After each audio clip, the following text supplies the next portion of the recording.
صدارتی الیکشن کے لیے آصف زرداری کے کاغذات منظور۔ سابق صدر اور پیپلز پارٹی کے شریک چیئرمین آصف زرداری کے صدارتی امیدوار کے لیے کاغذات نامزدگی اسلام آباد ہائی کورٹ میں جمع کرائے گئے تھے، جنہیں جانچ پڑتال کے بعد منظور کر لیا گیا۔ چیف الیکشن کمشنر صدارتی انتخابات کے ریٹرننگ افسر ہیں، انہوں نے سکروٹنی کے بعد سابق صدر کے کاغذات منظور کیے۔ پی پی رہنما فاروق ایچ نائک نے بتایا کہ آصف زرداری کے کاغذات نامزدگی پر کوئی اعتراض نہیں کیا گیا اور ان کے بطور صدارتی امیدوار کاغذات نامزدگی منظور کر لیے گئے ہیں۔ واضح رہے کہ سنی اتحاد کونسل کی جانب سے محمود اچکزئی کو صدارتی امیدوار نامزد کیا گیا تھا۔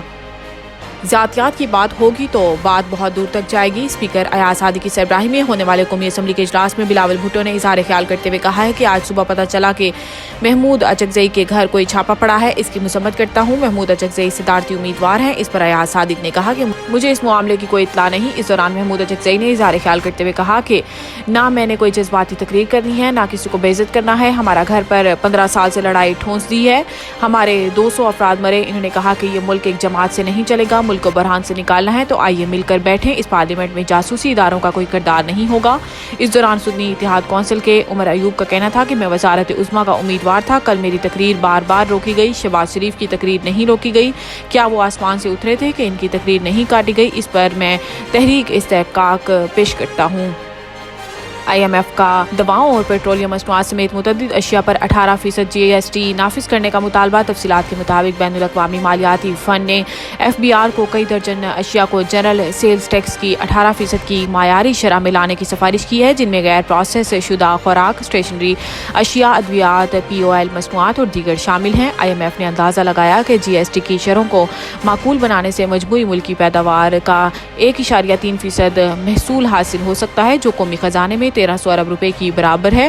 تاہم آئی ایم ایف نے اپنا اندازہ نہیں لگایا کہ اگر بالواسطہ ٹیکس میں اضافے کے ذریعے جی ایس ٹی کا اتنا سخت اقدام نافذ کیا گیا تو آنے والے مہینوں اور سالوں میں اس سے مہنگائی سے متاثرہ عوام کو کتنا نقصان پہنچے گا۔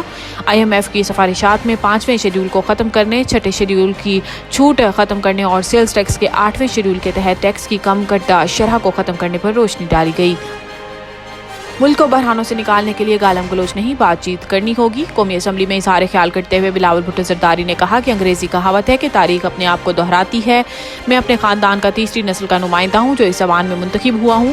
اس بلڈنگ میں داخل ہوں تو فاؤنڈیشن سٹون پر شہید ذوالفقار علی بھٹو کا نام کنندہ دیکھا جا سکتا ہے۔ یہ مدر آف انسٹیٹیوشن ہے۔ اس جمہوری ادارے کو طاقتور بنا کر ہم اپنے آپ کو اور پاکستان کی عوام کو مضبوط بنائیں گے۔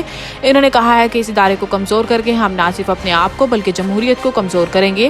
وہ ہمارے بزرگ جو 6 دفعہ اس ایوان میں آ چکے ہیں وہ اچھی روایتیں پیدا کریں، ایسی روایات کی آئندہ آنے والی نسلیں ہمیں اچھے الفاظ میں یاد کریں۔ جب اگلے ممبرز آئیں تو وہ ہمیں دعائیں دیں، نہ کہ گالیاں۔